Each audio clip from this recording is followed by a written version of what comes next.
সুপ্রভাত মেদিনীপুরবাসী, আপনারা সবাই কেমন আছেন? আমি খুব ভালো আছি। চলে এলাম মাঠে। ধান কাটা হয়ে গেছে, আমাদের বাঁধাও হয়ে গেছে, এরপরে বাড়ি নিয়ে যাওয়ার পালা। তাই এসে গেছি এই বাড়ি নিয়ে যাওয়ার জন্য। কিন্তু মাথায় নিয়ে যেতে হবে, কোনো গাড়ির ঢোকার রাস্তা এখন পর্যন্ত হয়নি। এই যে দেখুন রাস্তার এই ছোট রাস্তা, তার জন্য মাথায় নিয়ে যেতে হবে। অর্ধেকটা রাস্তা আমি মাথায় নিয়ে যাবো, কিছুটা রাস্তা, অর্ধেকটা না কিছুটা রাস্তা আমি মাথায় নিয়ে যাব। তারপর থেকে ওখান থেকে কোনো গাড়িতে করে নিয়ে যাব বাড়িতে। দেখি আজকে কোনো গাড়ি পাই কিনা। কোনো গাড়ি পাওয়া যাচ্ছে না, দেখি চলো।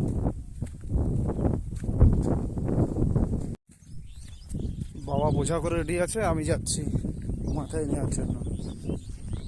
দেখি অনেকদিন তো করিনি, এবছর আবার করতে পারি কিনা।